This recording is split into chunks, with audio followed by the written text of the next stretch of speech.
Pronto, boa tarde a todos.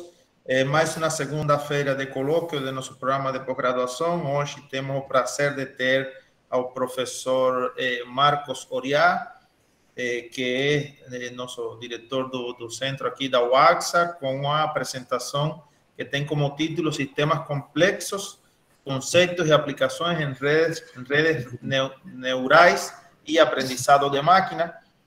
Para que vocês conheçam um pouco sobre a trajetória do professor Marcos Oriá. Ele possui bacharelado em Física e mestrado em Física pela Universidade Federal de Pernambuco e doutorou-se na Université de Paris. Também foi professor associado visitante desta mesma universidade e foi pesquisador visitante, em realidade, foi pesquisador visitante, bolsista de la CNPq, también na USP de San Carlos. Es profesor visitante también de la Duke University y también fue profesor da UFPB. Actualmente es profesor titular aquí de la Universidad Federal de Pernambuco y, como ya te he mencionado, actualmente también es el director de la unidad aquí, de nuestra unidad, desde el 2019. Y el profesor Marcos, él realiza pesquisa en dinámica no lineal con osciladores acoplados, usando como plataformas de implementación circuitos electrónicos y láser, y también actúa en óptica no lineal en medios atómicos para investigación de comportamientos estadísticos no normales. El profesor Marcos, él ha participado como orientador de varios estudiantes de posgraduación, de nivel de mestrado, de doctorado, igual que tiene varias publicaciones hoy. Inclusive el profesor Marcos es pesquisador da CNPq devido a su trayectoria de pesquisa nas áreas fundamentalmente da óptica. Então, professor, eu sei que você é uma pessoa bem ocupada e mesmo assim aceitou nosso convite, então tenho só que agradecer por você dedicar esse tempinho aqui para mostrar-nos a nós e a nossos estudantes novos e mais antigos aqui sobre as suas pesquisas atuais e que você vem desenvolvendo aqui na UAXA, além de toda a parte administrativa, que isso daria uns 3 colóquios, eu acredito. Muito obrigado, e agora eu deixo a palavra com você. Ok, Ramon, obrigado pelo convite, obrigado por essa introdução. Evidentemente, como membro da pós, é importantíssimo a gente estar aqui. Essas são as atividades que a gente gosta de fazer, né, de pesquisa, e a parte da burocracia bom, a gente é obrigado a fazer também, mas o que eu quero comentar aqui, Ramon, eu queria pedir para você me avisar, eu não quero me ceder no tempo, então, quando tiver 5 minutos de completar o meu tempo, eu não sei se é 50 minutos, quanto tempo é, você me avisa de 5 minutos, porque eu não cheguei a 100 slides, estou só com 99, e vou devagar, que eu espero que essa apresentação seja exatamente por nossos estudantes, para apresentar as nossas linhas de pesquisa, o que é que a gente está pensando. Então, é nesse sentido que eu vou fazer, não vou andar muito rápido, e aí eu te peço para me avisar que a gente sempre pode concluir rapidamente. Ok, então, dito isso... Quando chegue às 5 horas, eu lhe aviso. Perfeito, obrigado, Ramon. Então, eu estou com vocês aqui nesse campo das engenharias. Eu adoro essas imagens aí, que é o nosso campus provisório e o nosso campus definitivo. Espero que em breve a gente esteja lá. E para a minha apresentação de hoje, eu vou fazer uma apresentação realmente não muito ortodoxa, né? Não é uma palestra muito técnica, porque eu vou me deter um pouco introduzindo essa área de sistemas complexos que eu tenho estudado nos últimos anos e falar mais particularmente de um resultado importante que a gente teve nessa área, usando desincronização de circuitos caóticos, né, como uma plataforma onde a gente tinha uma amostragem de uma estatística não normal, que eu quero colocar aqui no contexto de sistemas complexos, né? e, em seguida, vou apresentar alguns resultados mais próximos aqui da nossa unidade. Sincronização aditiva com vários osciladores atuando no sistema não linear. Então, esse é o resultado de uma das dissertações e, em seguida, os resultados de trabalhos que a gente tem estão sendo feitos e outros que a gente está começando. Então, vamos lá para essa conceituação, essa definição de sistema completo, para começar dizendo exatamente que você não tem uma definição muito simples, nem uma conceituação muito bem definida do que é sistemas complexos. Na verdade, é uma área que permeia várias áreas de estudos, né, que vai desde ciências físicas, químicas, biológicas e etc., até sistemas sociais, econômicos, etc. Então, a gente vai, na verdade, procurar elementos que permeiam todas essas áreas, a gente tenta identificar o que tem de comum, o que tem de elemento de análise que permite a gente fazer investigação nessa área no que se chamou de sistemas complexos.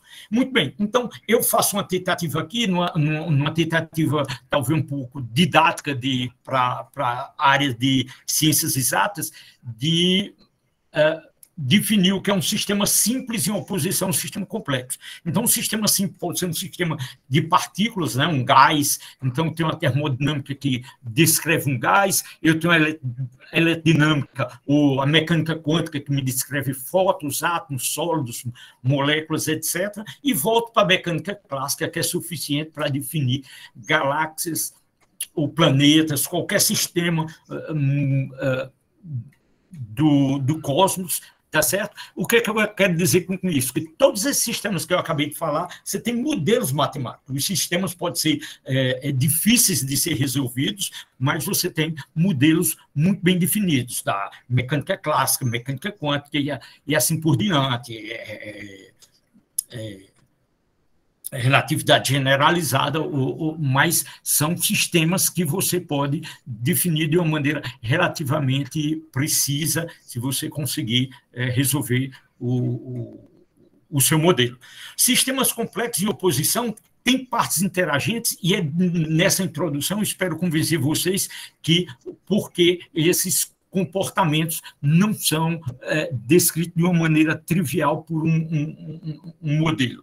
Então, existem ferramentas teóricas que permitem que a gente trate esses problemas, e eu vou mostrar para vocês, por exemplo, na literatura, alguns exemplos em artigos de revisão, o que é que você encontra como uma definição. Por exemplo, aqui do Newman, ele fala que um sistema complexo é um sistema composto de muitas partes interagentes, frequentemente chamado de agentes, que apresentam comportamentos coletivos que não seguem trivialmente o comportamento das partes individuais. Então, ele dá exemplos, para dar exemplos, que existem exemplos em matéria condensada, ecossistemas, mercado financeiro, economia, biologia de evolução e assim por diante. E, finalmente, ele inclui toda a sociedade humana.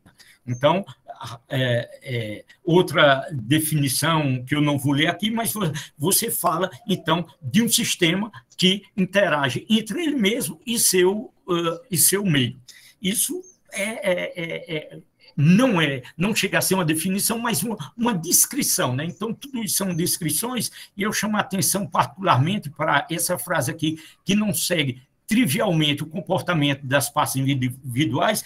Isso foi muito, muito bem sintetizado por Anderson. Anderson é um prêmio Nobel da área um prêmio Nobel em Física, que disse lá nos anos 70, ele tem um artigo que ele publicou no Science, que ele falava que mais é diferente. Então, esse conceito, ele engloba realmente o que tem de... o conceito de sistema complexo é que você tem propriedades de emergência, tem outros tipos de propriedades que simplesmente não vêm da complicação de uma descrição, mas que você tem a emergência de novos comportamentos. Muito bem. Então, outra frase de Anderson nesse artigo, ele essencialmente diz que se você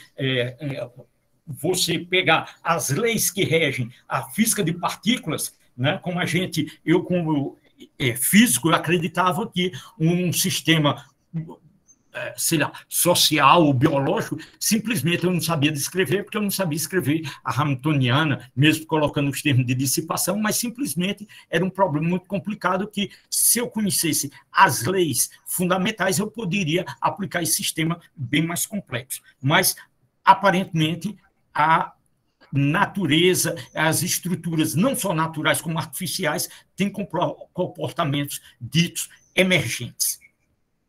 Então, o que você faz, já que você não tem uma definição clara, você procura atributos, características, assinaturas que sinalizam são os atributos desses sistemas complexos. Então, um deles, por exemplo, é o controle distribuído, né? Você não tem, e eu acho que rapidamente ajuda se você pegar um exemplo. O que quer dizer que você não tem um controle centralizado? Imagine o movimento de animais. Por exemplo, os pássaros, quando voam em bloco, aquelas nuvens, eu vou mostrar daqui a pouco para vocês fotos disso, ele tem regras muito simples e você não tem nenhum pássaro daquele, é o líder que os outros seguem. Simplesmente tem algumas regras básicas de coordenação que dá surgimento àquele movimento bem coordenado. Com a evolução, você pode ter sistemas que interagem um com o outro. Então, o exemplo que eu pensei aqui não é exatamente mas é interessante chamar a atenção, por exemplo, do que você tem um sistema complexo, que você pode ter um sistema como, por exemplo, que é complexo, o tempo. O tempo é extremamente complexo, ele está caracterizado nessa próxima categoria aí de sensibilidade às condições iniciais, mas, uma vez definido, é difícil você fazer previsão, justamente porque flutuações faz com que mude as suas condições, fica muito difícil fazer previsão, né? Você tem comportamentos médios e etc., mas fica muito difícil fazer previsão, mas tem outros sistemas que a própria interação, deixa eu tentar dar um exemplo, se você consegue descrever a evolução do mercado financeiro, e aí você diz, se eu agir dessa maneira, eu vou ganhar dinheiro. Ora, a partir do momento que você descobrir um mecanismo para investir e para se dar bem e ganhar e lucrar no mercado financeiro, ora, a partir do momento que você começa a investir, tem um certo comportamento diferenciado, aquelas máquinas todas automatizadas já vai começar a reagir, então o sistema é extremamente dinâmico, ele reage às próprias interações. Um segundo exemplo bem rápido, um cientista social que analise um comportamento social e vá lá para o seu ditador preferido e diga, olha, vai ter uma revolução ali e tal. Então o ditador, imediatamente, ele vai reagir, vai começar a investigar, vai colocar, e aí não tem revolução nenhuma, e o ditador vai e corta a cabeça do cientista porque o que ele previu deu errado. Então, ou seja, é um sistema onde a realimentação é extremamente importante e o sistema interage com ele mesmo e com o seu ambiente, é nesse sentido que estava se comentando. Ordem emergente, vou dar exemplos daqui a pouco, o comportamento fora do equilíbrio, isso é característica de sistemas complexos. Se você considera que a vida os seres vivos são sistemas complexos, a gente vive permanentemente fora do equilíbrio. Eu acho que ninguém aqui deseja ir para o equilíbrio. Você chegou no equilíbrio, é uma maneira gentil de dizer que o cara morreu, né? Termalizou e tal. Então, vamos continuar fora do equilíbrio. Existem sistemas estudados, particularmente Prigogine, também um cara ganhou o prêmio Nobel, um cara muito interessante, o tipo de trabalho que ele fez nessa de dinâmica inicial, na Bélgica, ele tinha um grupo muito importante na Bélgica, e justamente ele mostrava que certos sistemas funcionavam no limite entre ordem e desordem, caos, e a partir do momento que o sistema entrava em equilíbrio térmico, ele desaparecia, colapsava. Tá, ok? Então, o estado paradoxo fala de todas essas situações de estabilidade e instabilidade, competição e cooperação, né? Teoria de jogos, ordem e desordem, e assim por diante. Então, você tem essas características e tem ferramentas que permitem você estudar esses sistemas, estudar redes, né? Erdős é um cara famoso aí por contribuições importantes nessa área de redes e dinâmica dos sistemas que a gente usa. Então, essa parte a gente tem mais familiaridade, que é descrever a dinâmica, particularmente a dinâmica não linear, descrição de automatas e emergência de comportamentos de sistemas simples, escala e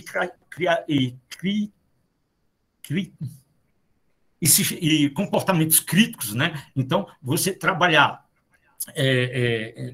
os chamados sistemas auto-organizados criticamente, tá certo? Então, esse tipo de coisa que nos interessa aqui. Então, tem outros que a gente é menos familiar, eu não tenho nenhuma cultura, só uma cultura muito geral, em teoria de informação, teoria de jogos e etc. Complexidade computacional não é simplesmente você ter um problema complicado, é outra linguagem. Então, só estou citando aqui essas ferramentas que permitem a gente, então, atacar esses problemas esses diversos sistemas complexos e procurar neles universalidades. Eu vou falar rapidamente aqui, vou dar exemplos de sistemas complexos, partindo de um sistema bem básico em dinâmica não linear, o mapa logístico, depois falar dos conjuntos de Mandelbrot e de Julia, exemplos de ordem espontânea, uma reação química muito conhecida. Em química, né, você não espera que dois componentes reagindo vá dar nada outro que alguma reação muito uniforme, né? Então, essas reações, elas têm fases e é visível, né? Você tem regiões de cores diferentes, extremamente interessante, então, essas reações de catálise e redução, eu teria que lembrar, eu não trouxe aqui os detalhes, mas, bom, outro aspecto importante desse sistema complexo, e a gente vai atacar esse ponto particularmente, são leitpotências, desvio de leitpotência. Eu vou explicar aqui rapidamente para vocês o que é isso, automata celular, emergência e tal. Então, existem todas essas ferramentas e exemplos que permitem, então, a gente procurar universalidade nesses comportamentos. Muito bem, então, exemplos aqui, vamos ilustrar figurinhas bonitas, eu adoro ver essas figuras, por exemplo, ordem espontânea. No lado esquerdo aqui a gente tem, por exemplo, cristais de gelo que tem essas estruturas extremamente esteticamente muito bonitas, né, de grande simetria na formação espontânea desses cristais.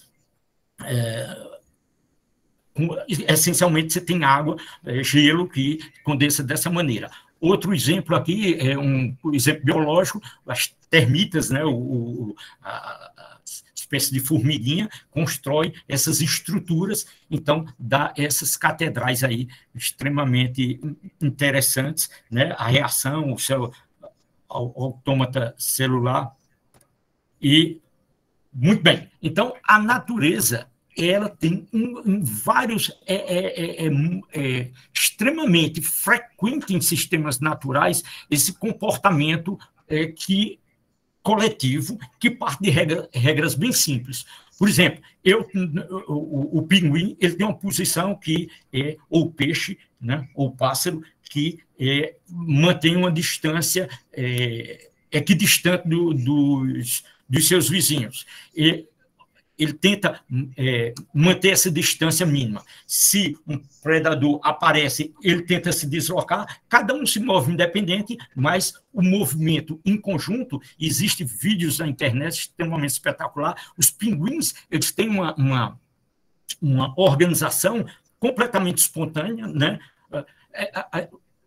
A história dos pinguins, eu vou fazer um parênteses aqui de alguns segundos para contar que a vida de pinguim é extremamente dura, né? Quem cuida do ovo é uma ave, então tem um ovo, a fêmea põe o ovo e entrega ao macho, né? Aí ele põe nos pés e ficam durante todo o inverno com aquele ovinho nos pés, num círculo. Aí quem está do lado de fora espera um tempo, e quando começa a ficar realmente complicado, ele vai para o interior, outros saem, e durante todo o inverno eles ficam aí segurando o ovinho no pé para não cair. Caiu, perdeu o filhote. Então, espontaneamente tem regras, e como um todo o conjunto funciona com essas regras simples, criando uma complexidade, como a gente vê aqui. Ó.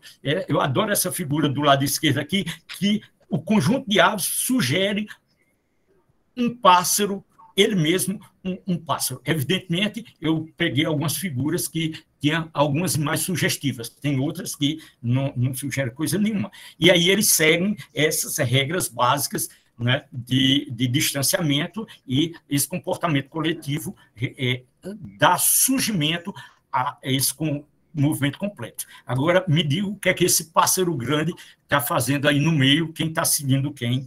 Não sei se esse grande pássaro aí segue as regras do jogo. Muito bem. Agora eu vou trazer um pouco nós somos da área de ciências exatas, a gente tenta botar números, botar equações, representar as coisas de uma maneira numérica. Então, se você pega, por exemplo, essa equação que descreve a população na geração N+1 em função da geração N. Pode ser, em geral, bactérias, como é isso? Sistemas muito simples, você pode descrever, pelo menos num certo momento, você pode descrever que a geração vai crescer, ela é proporcional à geração anterior. E o termo de proporcionalidade é esse R. Então, se R é igual a 1, a população se mantém constante. Se R é menor do que 1, a população vai desaparecer. Se R é maior do que 1, ela vai crescer, mas isso não é razoável que ela cresça indefinidamente, porque o certo meio, né, o meio de cultura, por exemplo, se você estiver tratando de bactérias, acaba o alimento e isso vai decair. Para você descrever, ou você tem um predador ou alguma coisa desse tipo, mas num modelo bem simples, o que você pode descrever como etapa seguinte é você botar uma dependência no R com a própria população. Então, se você faz isso, você tem, então, você pode dizer que a população N+1 ela é proporcional a N e o R, ele mesmo depende de N. Ou simplesmente você pode raciocinar matematicamente, eu tenho um primeiro termo linear e o segundo, xn vezes xn, eu tenho um termo quadrático. Ora, isso parece uma equaçãozinha muito inocente, muito tranquilo, e aí você espera alguma coisa, uma solução relativamente trivial, dado R, eu tenho como é que isso varia, eu não espero grande surpresa, mas o que acontece se você usa esse tipo de diagrama, eu esqueci o nome desse tipo de diagrama, mas essencialmente aqui você tem, então, não sei, vocês estão vendo meu mouse, então eu tenho a população inicial aqui, se eu quero fazer essa diferença aqui, nesse tipo de diagrama, essencialmente eu quero essa diferença do termo quadrado menos o termo linear, eu faço o seguinte, essa diferença aqui, eu passo para cá, e eu tenho a nova população aqui. Se eu quero a população seguinte, eu simplesmente subo aqui e tenho a nova população que corresponde, então, eu posso ter o novo valor que corresponde ao novo N, que me permite calcular N+2, N+3 e assim por diante. Ora, esse diagrama extremo, eu não desenhei aqui, eu devia ter desenhado o caso em que essa derivada é menor do que essa aqui, essa curva está aqui. Nesse caso aqui, acredite em mim, ele tende a zero, né? A população tende a zero, mas quando essa curva é maior, vocês estão vendo que ele tende para um valor constante.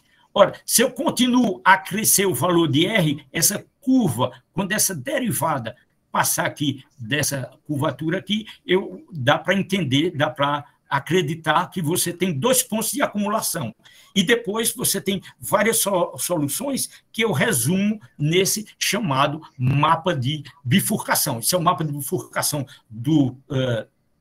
do mapa logístico. Então, você tem uma única solução que bifurca, você tem 2, 4 e assim por diante, e tem regiões caóticas, com janelas, etc. E a universalidade aqui está no fato de que essas bifurcações, por exemplo, ele ocorre em razões bem definidas desses valores, que é a razão entre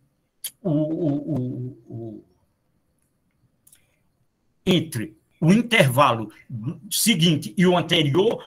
Isso segue, é muito bem definida e é chamado está relacionado com os números de Feigenbaum. Então, lá nos anos 80, sei lá, 70, 80, os anos 80, eu acho, Feigenbaum analisou esse tipo de comportamento que aparece no mapa logístico, mas aparece em outros mapas de bifurcação, sistemas completamente diferentes. Então, existe uma universalidade nesse tipo de comportamento. Ora, aqui a gente está falando de população. População são números inteiros, né? São números bem definidos. Você pode agora analisar essa equação aqui, onde Zn, se Zn for um número, precisa ser nem inteiro, se for um número real, Zn mais 1 é igual a Zn ao quadrado mais uma constante. Se esses números forem reais, isso aí vai crescer, vai divergir, tá certo? Qualquer que seja C. Então, parece um comportamento trivial se Z for um número real. Se Z é um número complexo, então o que é que acontece? Já mostro a resposta aqui para vocês. Esse comportamento aqui não é mais divergente e, na verdade, as soluções eles ocorrem na borda dessa estrutura. Então, evidentemente, aqui, por exemplo, qual a diferença desse conjunto de Mandelbrot para o conjunto de Julia? É que as condições iniciais do C, etc., mas o fato é que, se você faz um zoom em alguma dessas regiões aqui, olha o que você encontra uma certa repetição do que ocorre numa escala maior, e você vê que você tem essa expressão extremamente simples, a priori, a gente vê como algo extremamente simples, dá surgimento a essas estruturas extremamente complexas. Eu não quis perder muito tempo, vocês podem encontrar isso facilmente no Wikipedia, Mandelbrot 7, tem filmezinho, tem os videozinhos, vocês vão ver, ele vai mergulhando, eu fico lá abestalhado olhando isso, é extremamente agradável, esteticamente é muito bonitinho. E o fato interessante é que toda essa estrutura aqui, ela tem uma propriedade, ela tem um comprimento fractal, né? uma métrica fractal. Então, introduz aí conceitos bastante interessantes a partir de uma expressão que, a priori, pode ser considerada bastante simples. Então, vão lá, quem tiver curiosidade, isso em certo momento, quando isso surgiu, os computadores não têm essa capacidade toda, então se publicava livros com imagens muito bonitas, obtidos com esses geradores de estruturas fractais, etc.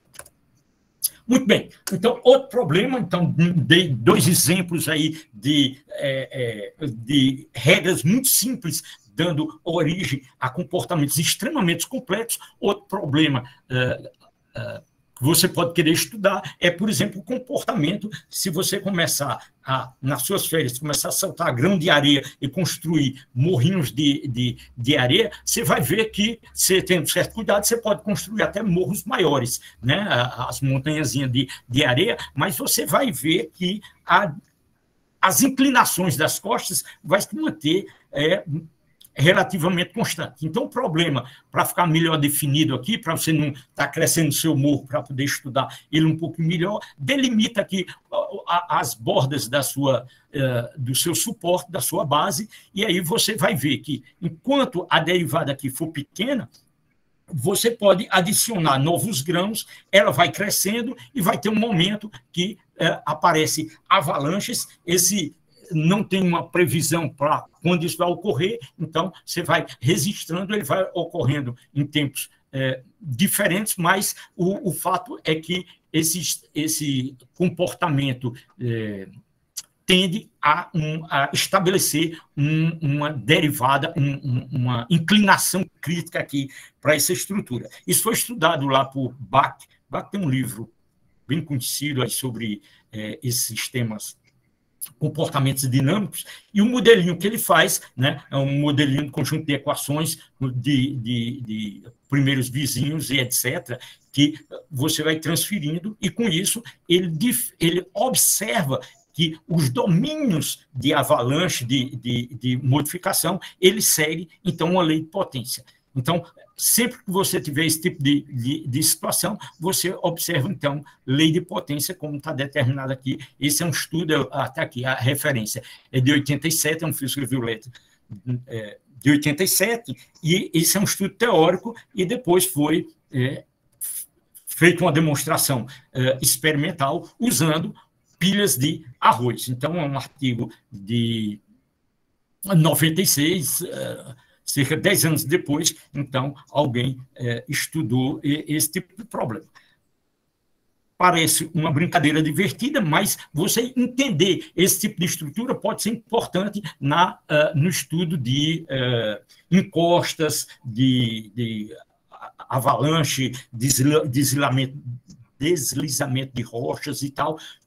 Esses modelos, aparentemente, só não se aplicam às reservas lá da Vale e tal, porque ali é de uma previsibilidade, o problema é muito simples, você botar aquelas barreiras de areia e tal, é muito fácil prever que aquilo vai deslizar, então não tem mistério nenhum. Mas, em outras situações, pode ser interessante você estudar esse tipo de comportamento, e eu vou adiantar aqui um modelo que, vou insistir nesse modelo que eu vou falar mais na frente sobre isso. Então, um modelo dessas placas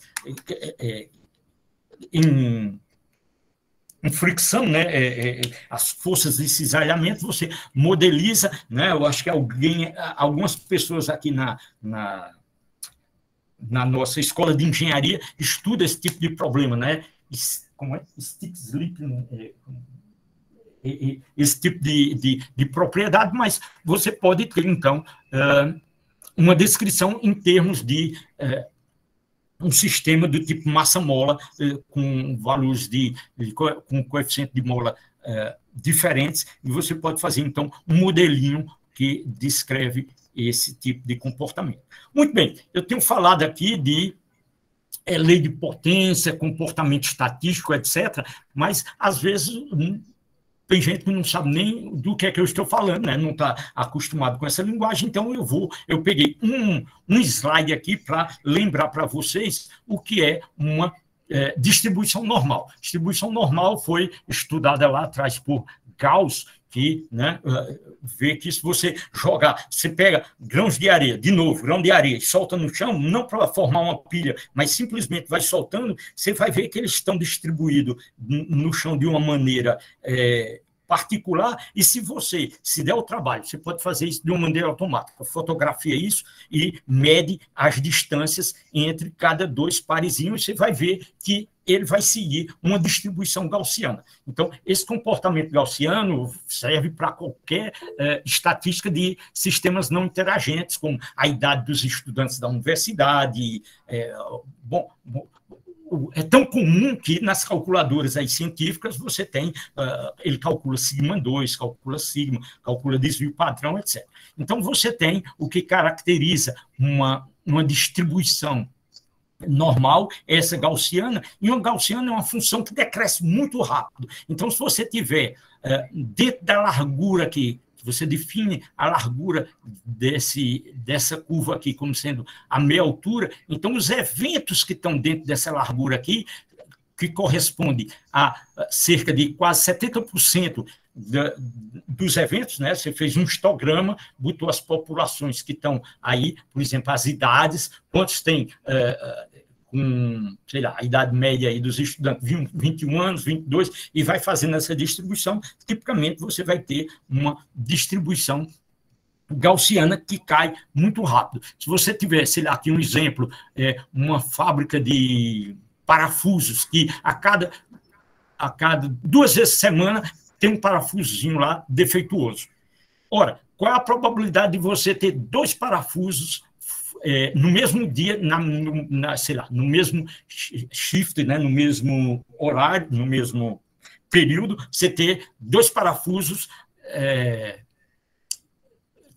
com defeito. Então, se você tem essa estatística diz que esses eventos aqui são de um único parafuso, que tem uma distribuição do que ocorre durante o shift, né, o expediente, sei lá, não me vem o termo. Então, a probabilidade de ter 2, por exemplo, é cada 3 semanas. A probabilidade de que ocorra 3 defeituosos naquele mesmo período, né, é 1 vez por ano. Então, todos os eventos estão dentro de isso aqui. Se é um sigma, aqui 2 sigma, aqui 3 sigma. 3 sigmas está 99,73% de todos os eventos. Então, quem está fora disso aí são realmente muito poucos. Então, 4 sigmas, um evento que está fora de 4 sigmas, vai ocorrer a cada 43 anos, 5 sigmas, e assim por diante. A moral da história é que uma distribuição gaussiana ela cai muito rapidamente. Encontrar eventos fora da gaussiana é realmente muito raro. Então, uma lei de potência também decai rápido, mas a probabilidade de eventos grandes ocorrerem é muito maior. Então, todos esses eventos, uma série de eventos extremos, o pessoal diz, olha, teve um crash na Bolsa de Valores. Não, isso aqui se usa uma estatística normal, mas depois que ocorreu, você vem com explicação, não foi porque isso, foi por aquilo. Não, é porque simplesmente não segue uma lei normal, segue provavelmente uma lei de potência. Então, essa lei de potência aplicada a um problema de difusão, uma partícula, ela difunde sempre de maneira que o R², a distância média quadrada, ela é proporcional ao tempo, então ela vai sempre estar muito bem comportado, né? Um movimento de superdifusão, onde você pode ter um único evento pode ser muito além do que seria uma média, ou seja, em certas circunstâncias você não pode nem definir uma média, nem não pode definir, em certas circunstâncias, com gama maior do que 2, não pode... teria que saber qual é o que é esse gama aqui, né? Estou falando de uma lei de potência, estou confundindo aqui, mas em certas circunstâncias você não pode definir nem o valor médio quadrático e, em alguns casos, nem um valor médio. Então, realmente desvia de um comportamento normal. Esses comportamentos são descritos por lei de potência.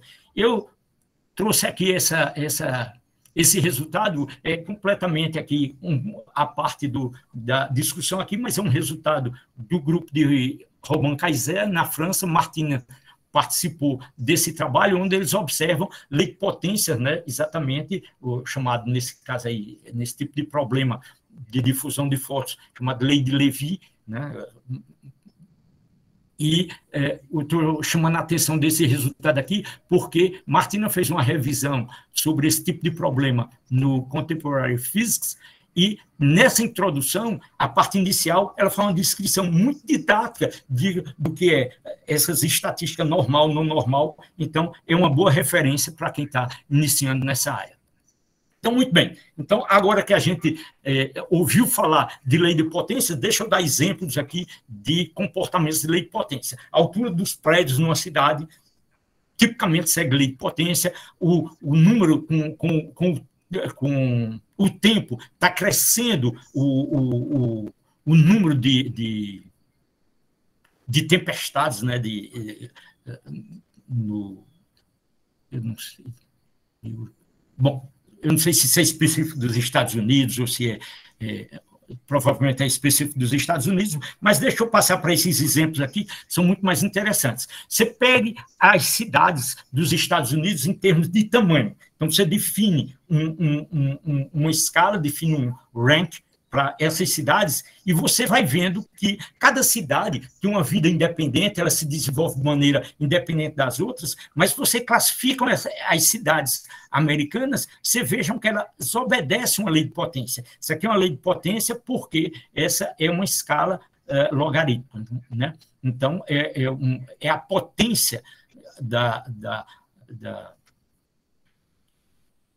do... É a potência da minha função. tá certo? Então, ele cresce como uma lei de potência e se você vai para outro país, vamos aqui para a França, então você tem o mesmo comportamento, o ranking das cidades segue uma lei de potência, mas você tem um fenômeno diferente aqui na França, que você tem um outlier, alguém que foge completamente dessa lei de potência, que é Paris, uma cidade completamente desproporcional dessa regra. Então, é o chamado um efeito King, que daqui a pouco a gente vai falar sobre isso. Né? Então, isso é típico, esse tipo de comportamento para fenômenos tão diferentes quando ondas aceleradas no mar, tsunamis, ciclones, sistemas biológicos, etc, etc. Então, como a gente estudar isso é o exemplo que eu vou dar aqui, onde a gente fez uma experiência em laboratório para simular coisas desse tipo. Então, o que é que eu queria fazer? O que é que foi fazer? É construir um setup, né, uma experiência que me gere fenômenos que sigam lei de potência. No caso aqui, a gente seguia esse sistema, seguia uma lei de potência, mas fenômenos de uma categoria diferente. Então, essa é a novidade desse trabalho aqui. Ora, por que eu vou fazer isso em laboratório? Porque ninguém vai me permitir, mesmo que eu seja tenha um laboratório muito rico, tenha uma influência muito grande, ninguém vai me deixar fazer experiência com a redistribuição elétrica, nem manipular a internet, etc., ou criar um vírus, como fizeram fica quieto. Então, você cria um vírus, solta por aí, e aí você vai estudar a propagação de doenças. Alguém pode fazer isso, mas não é trivial. Então, a maneira de fazer isso talvez seja criar um sistema em laboratório, e para isso a gente usa circuitos eletrônicos para fazer dinâmica não linear. Como introdução a isso, o que a gente fez não é novidade nenhuma, é bem conhecido que se você tem equações não lineares, como o sistema de Lorentz, Rossley, Van der Pol nos anos 20, 30, nos anos 20, eu acho, ele construía osciladores que tinham comportamentos não lineares e eram descritos por equações simples. Então, equações dinâmicas, não lineares, mas equações desse tipo aqui. Então, se você você chama o seu engenheiro eletrônico preferido e ele vai dizer que ele simula isso muito facilmente, porque os circuitos eletrônicos simulam facilmente uma derivada, função produto, e está aqui, por exemplo, um circuito que simula, seria um computador analógico que simularia as equações de Lorentz. Você pode também simular as equações de Rossley e assim por diante. O sistema que a gente utilizou é o que a gente chama de sistema Gautier-Bienfant, se quiser, e está aqui as equações não lineares, as equações de circuito, o circuito está aqui, mas tudo isso não é importante aqui nessa apresentação, só para mostrar alguns detalhes. O que eu quero dizer para vocês é que eu tenho um sistema não linear, que eu vou acoplar um sistema que a linguagem aqui é horrível, mas é o sistema mestre e o sistema escravo, e, a priori, todos os dois eles são descritos pelo mesmo conjunto de equações. Aquelas equações que eu apresentei antes estão representadas aqui nesse vetor XM. Esse vetor XM tem uma variável XYZ, ou naquela linguagem ali de circuitos eletrônicos, V1, V2 e a corrente. Tá certo? Então, isso está representado aqui de uma maneira compacta, e aquela função, a dependência não linear, está descrito nessa função não linear. Então, a mesma equação descreve o oscilador master, slave, e eu vou acoplar esses dois sistemas. Eles, se estão desacoplados, as condições iniciais são diferentes. Se eu coloco para operar num regime não linear, ele vai apresentar caos, como está na figurinha aqui, e eu coloco um acoplamento simples, né, que eu posso escolher como é que eu acoplo, e dou um resultado aqui para vocês, que se eu fizer um acoplamento, se você associar aquelas variáveis de tensão, se eu associar V1 do slave no V1 do master, você vai ter uma sincronização perfeita. Ok, sincroniza e tal, você pode fazer algumas aplicações, mas não é o que a gente quer aqui. Se você faz um acoplamento com a variável V2 em V2, você tem uma sincronização intermitente que me permite gerar esse tipo de série temporal aqui. Você tem eventos menores, eventos maiores, e o que eu vou fazer aqui é acumular alguns bilhões de pontos e vou fazer um histograma e uma distribuição de probabilidade. E como é que eu tenho esses eventos aqui? Eu defino uma métrica, né, a distância entre minhas variáveis, V1 e V1 do mestre, V1 do slave, V2 do mestre, V2 do slave, corrente do mestre, corrente do slave. De forma que, quando está sincronizado, isso aqui é zero, quando essas variáveis não batem, você tem esses eventos. E a gente entende a topologia desse sistema e permite, então, entender o que está acontecendo. Ora, se você tem essa distribuição, não interessa a maneira que eu gerei. Se eu tenho essa distribuição e faço o meu histograma normalizado, eu tenho uma distribuição de probabilidade, ela tem esse jeitão aí, com lei de potência na maior parte do tempo. Se você for exigente, você vai dizer que isso é uma lei de potência decorada, porque tem alguma estrutura, etc. Mas o importante é que você tem alguns eventos, talvez os eventos mais extremos, eles têm uma probabilidade muito maior e eles fogem dessa lei de potência. Então, um comentário sobre lei de potência, né, é que bem conhecido, é fácil de você demonstrar que lei de potência ela é um variante de escala. Quer dizer com isso? Eu quero dizer que se você está dentro de um intervalo de observação, sei lá, você tem uma lei de potência do tipo y igual a ax à potência p. Agora, se você observa um intervalo entre x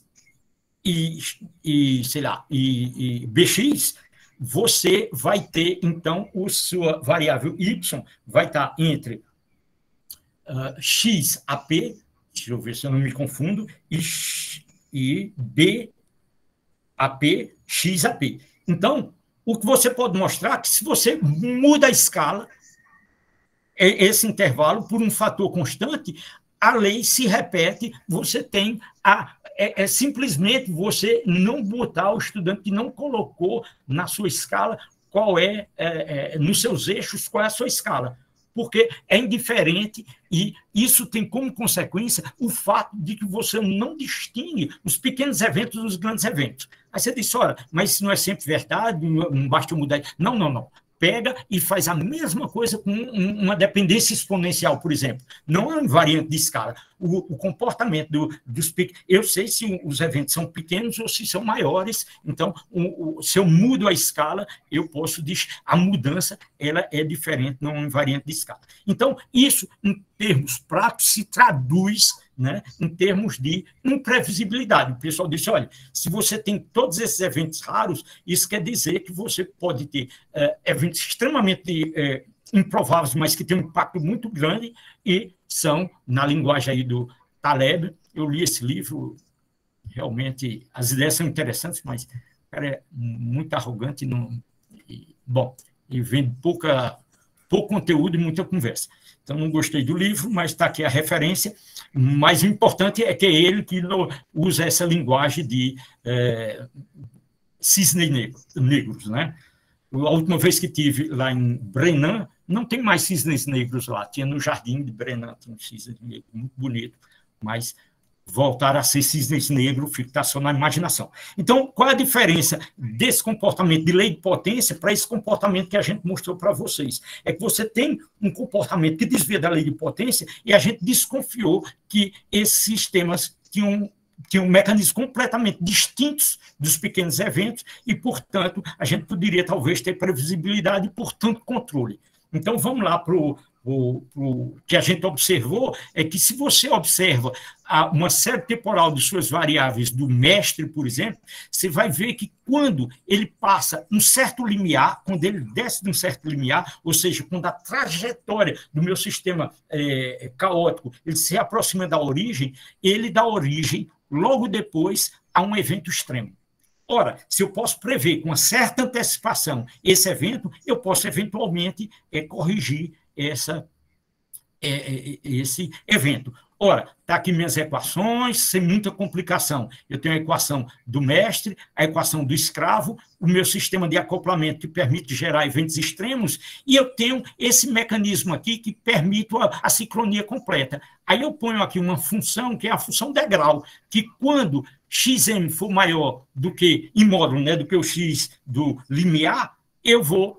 Esse termo aqui, ele é sempre zero, ele é diferente de zero quando eu passo esse limiar. Isso é uma função escada, e aí eu ligo esse mecanismo e acabo com os meus eventos extremos. Então, ver se isso dá certo. Então, efetivamente, quando eu estou aqui, quando ele atingiu esse ponto abaixo desse limiar, efetivamente, eu vi um evento extremo, o controle estava desligado. Quando eu ligo meu controle, ele passou abaixo aqui e, opa, aqui, eu suprimi o evento extremo. Então, faço medidas de um jeito, de outro, acumulo alguns milhões de pontos, faço meu histograma, normalizo e está aqui o PDF com os dragões reis, na linguagem aí do nosso colaborador, e sem os eventos extremos.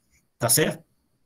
Então, esse trabalho a gente fez, eu tive o prazer de participar desse trabalho junto com o Hugo, a gente fez isso na UFPB e fizemos toda a parte experimental lá e tivemos colaboração de Didier Sornet, é um francês que agora estava na Suíça, Ott de Maryland e Gauthier da Duke University, onde eu fiz um ano sabático, lá em 2007, 2008. Muito bem. Professor, eu não quero parar você, porque já deu 5, eu disse que ia avisar às 17, mas fique à vontade.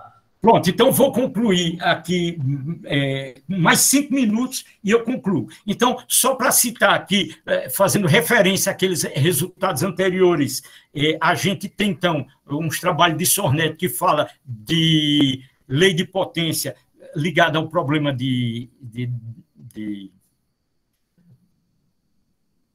terremoto. E muito bem. Ok, a gente teria que passar, então, para, pelo menos, um resultado rápido do nosso programa. O resultado que a gente obteve aqui com um estudante da pós a dissertação de Robson. Robson está ali, e isso aqui é uma imagem de uma das reuniões. Está faltando alguns membros aqui, mas, então, esse é o resultado de Robson. Então, o que você tem aqui, a ideia é o seguinte, eu tenho um oscilador não linear, eu tenho outro oscilador não linear, eu chamo solução porque ele gera soluções, ele gera comportamentos não lineares. Então, se eu acoplo esse cara a esse, analiso, ele sincroniza. Se eu pego outro sistema, que eu chamo aqui de B, acoplo aqui, ele também sincroniza. Um ou outro sincroniza. E se eu botar a soma de A mais B, o que é que acontece? O que é que acontece é isso aqui. Nem A nem B sincronizam, isso aqui é o sistema, o oscilador e um dos drives, tanto faz um como o outro, é simétrico, não sincroniza. Simulação numérica experimental. Então, a gente fez a simulação e fez a parte experimental. Aqui é experimental, com cada um deles não sincroniza, mas sincroniza com o quê? Com a soma. Então, um resultado extremamente surpreendente, e a gente mostrou essa sincronização com a soma. Aí, com regime periódico, não periódico, e está aqui a publicação de Robson. É um grande prazer terminar uma dissertação com a publicação, veio depois da defesa, mas é importante, tivemos uma bela publicação nessa revista aí, onde Robson estudou, então, essa sincronização com múltiplos, com múltiplos osciladores. Então, ele variou o número de osciladores e via que a sincronização ficava cada vez melhor, aí você estava num regime forçado e tal, mas essa ideia de sincronizar com a soma não é absolutamente trivial, e a gente mostra usando lá os cálculos, o Elton junto com Robson, etc., fizeram, são os cálculos de Lyapunov e tal, calcula tudo isso, uma maravilha. E aí, eu ia falar agora, ia começar, agora ficou para o próximo seminário, viu? Porque eu ia fazer a ponte agora com um neurônio, o neurônio tem N entradas, essa é uma motivação, e aí você tem uma única saída para várias entradas. Aí eu ia falar um bocado de coisa sobre neurônios, dar uma aula de biologia para a gente ir para os sistemas que a gente está estudando agora. Então, eu vou deixar isso tudo aqui para vocês ficarem imaginando. Bom, eu posso lhe falar de que temos vaga para final do semestre, se você se disponibiliza. Não, eu aceito, acho que vale a pena continuar a partir daqui, e a gente, então, continuaria nessa discussão, e eu chego aqui, no fim, eu só quero me dirigir a Luiz, não sei se Luiz está presente, mas eu ia falar para Luiz dos resultados dele, são resultados interessantes. É outro estudante do programa que está desenvolvendo um trabalho muito interessante com redes, ele faz essas figuras que eu acho muito bonitinho. Então, ele está estudando propagação espacial desses... Bom, travou aqui. Usando o modelo de Hindmarsh-Rose, e eu ia explicar para vocês em que contexto cada um desses modelos se apresentam, mas vou parar por aqui comentando simplesmente que para esses jovens ou não jovens cientistas que estejam procurando por questões interessantes para trabalhar, sistemas complexos realmente oferecem uma quantidade muito rica de possibilidades. Então, eu paro por aqui e agradeço a Ramon pelo convite e ao programa por essa oportunidade. Eu acho que todo mundo ficou motivado, professor, para a segunda parte desse filme aí, que está bem interessante, bem bacana. Então, não se preocupe, não. Eu falo com você e eu deixo reservado lá e digo as datas disponíveis e aí a gente combina na data. Bom, tem uma viagemzinha aí, a gente combina com cuidado depois. Sim, com certeza. Então, agora vem aquela secção de perguntas. Alguém tem alguma pergunta para fazer ao professor Marcos?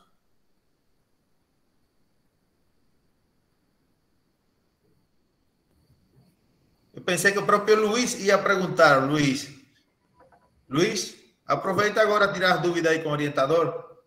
Aí eu aproveito para fazer umas perguntas para ele está se arriscando aí.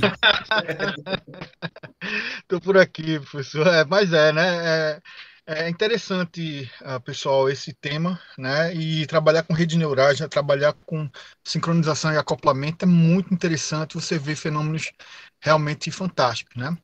Mas aí é que está, professor. Eu queria que o senhor falasse um pouquinho sobre a parte de acoplamentos, né, que a gente está trabalhando tudinho e quantas formas a gente pode acoplar neurônios, né? Tem N entradas, digamos assim, cada neurônio, um neurônio biológico mesmo, né? Tem uma saída. Então, como é que a gente pode trabalhar isso aí? Onde é que a gente aplica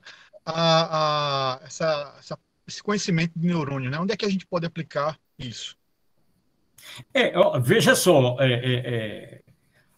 Luiz, o cérebro, eu espero explicar um pouquinho mais detalhes do funcionamento do cérebro, esses impulsos que são bem descritos por esses conjunto de equações aí. Na próxima, vocês vão esquecer daqui para lá, eu vou contar de novo, mas existem, então, modelos, né? Então, você tem...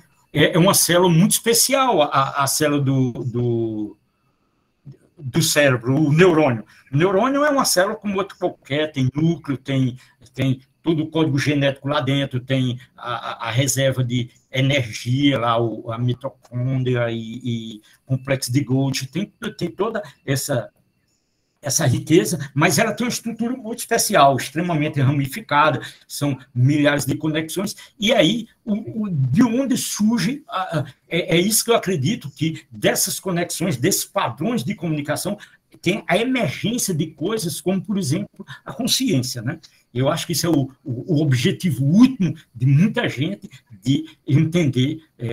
Tenho colegas que trabalham com sistema dinâmico, e o cara diz, olha, se eu tivesse um modelo mínimo para você dizer de onde emerge a nossa consciência, Então, esse é um desafio. Mas, se você consegue, então, descrever, evidentemente que usando esse tipo, a gente não está... Eu evito tratar essas equações num regime caótico. É evidente que não é usando a propagação em redes simples, desenhadas, programadas desse tipo, que você vai descrever o que está no cérebro, mas se você ganha conhecimento, você acumula compreensão de propagação nesse tipo de rede, é importante, então, para você construir modelos. Mas não é trivial a ponte, né? A gente fala de sistema neural, mas se você quiser ser rigoroso, isso é um abuso, né, de fazer essa analogia. Eu diria que, para ser correto, cientificamente falando, você tem que ser muito prudente e diz que neurônios são uma inspiração para esse tipo de estudo, que se justifica por ele mesmo. Tem gente que estuda redes independentes, e redes tem a ver, olha, você pode falar redes, né, aquele exemplo que eu dei, aqui, fui muito rápido, né? Mas quando você fala aqui dessas... Bom, como a gente está na escola de engenharia, eu sei que tem gente fazendo, tratando de problema de rede, estabilidade de rede e tal, então eu trouxe aqui esse exemplo aqui de um trabalho de Souza, né? Que trabalha justamente com esses eventos extremos e tal, e fala de Dragão Rei, né? Então, permeia muitas áreas, né? Então, redes de computadores, quando você fala de redes, você pode não falar de redes neurais, mas o modelo que a gente usa é de redes neurais, então a gente pode se permitir, né? HR é realmente um modelo de rede neural. Mas eu vou me reservar, Luiz, para a próxima, para fazer uma apresentação mais consequente, mais organizada, fica para a próxima apresentação. Então. Mas foi ótimo, professor. Parabéns aí pela apresentação e é isso mesmo. Muito bom, muito legal. E eu quero estar nesse nível aí para ajudar bastante. Obrigado. Obrigado, Luiz. Vamos Luiz. Aproveita agora, Luiz. Alguém mais tem alguma pergunta para o professor Marcos? Bom, então eu... Ô, professor. Sim, Tiago. Alô? Oi. Sim, pode falar. Muito legal a apresentação. Com o circuito que o senhor apresentou aí, esse de soma, aquele alimentação dos circuitos? A soma, dois circuitos lineares, uma soma, né? E ele é com realimentação. Ele é realimentado? Isso pensando em termos de rede, né? Olha, tipo, tem dupla direção, né? Não sei se a minha pergunta está meio clara, né? Não, o problema é que o som está muito cortado, aí eu não sei se eu entendi. Esse tipo de sistema aqui, é isso, Tiago? É isso mesmo, professor.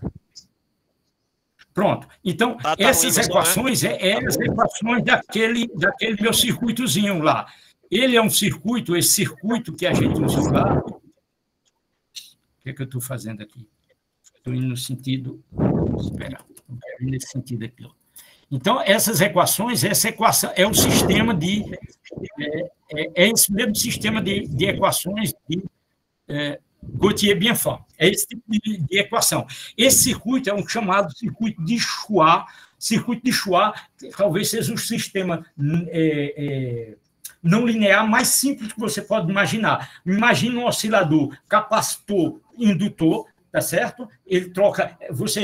Oscilar é o quê? Trocar a energia do indutor para o capacitor e vice-versa. E você precisa de uma fonte de energia. Aqui, a sua fonte de energia é um resistor negativo. Um resistor negativo, a resistência cresce, tensão. Aqui você tem o gráfico corrente-tensão, né? Então, se aumentou a corrente, aumenta... É uma relação linear. O negativo, ele está aqui, está no outro eixo. Então, no fundo, um resistor, ele dissipa energia, um resistor negativo, ele é uma fonte de energia. Então, esse circuito, ele é autônomo, não sei se é isso que você perguntou, ele é autônomo, você ligou, então, isso aqui tem uma fonte de energia, né? Aqui dentro, nesse resistorzinho, tem Você bota esse circuito aqui, ele oscila sozinho. Aqui dentro tem que ter uma fonte, você tem a alimentação dos meus circuitos, do meu integrado aqui, do meu amplificador, está aqui dentro. Muito bem, então esse sistema oscila sozinho, o outro também oscila sozinho, e a novidade é que, como eles são caóticos, eles estão em trajetória completamente diferente. Quando eu acoplo, ele pode sincronizar ou não. Nesse caso particular aqui, é um sistema particular que eu posso ter eventos de sincronização, fica perfeitamente, um segue exatamente a trajetória do outro, ou ele sincroniza, mas eventualmente sai desincronizando com amplitudes completamente diferentes, e aí a gente pode ter um seminário só sobre isso, só sobre esse tipo de comportamento, que é um estudo à parte. Mas o que a gente estudou aqui, então, foi a surpresa aqui, foi usando esse tipo de sistema, que um sincroniza com o outro, tudo bem. Isso é bem conhecido lá dos anos 90, e tem exemplos infinitos aí na literatura. Agora, o que a gente fez foi usar vários osciladores num sistema não linear, somou e ele seguiu a soma, o que é extremamente surpreendente, porque se você diz que você tem um sistema de equação não linear, se você bota uma solução, ele obedece. Você pega outra solução, obedece. Você bota a soma, os termos não lineares vai aparecer, se for um termo quadrado, sei lá, o produto e tal, você vai aparecer termos cruzados. Então, não funciona. E, no entanto, ele segue a soma. Isso é que é o que eu achei muito legal, né? Mas é evidente que daí a você... Aí tem uma motivação, né? Daí você passar aqui é só uma inspiração, você passar de um oscilador caótico para falar de neurônios. É só uma inspiração, essas conexões múltiplas, e aí eu espero, no próximo seminário, convencer vocês que agora tem coisas ainda mais interessantes para ser feitas. Mais alguma pergunta? Então, eu peço a todos os presentes abrir o microfone para a gente bater uma palma ao professor Marcos.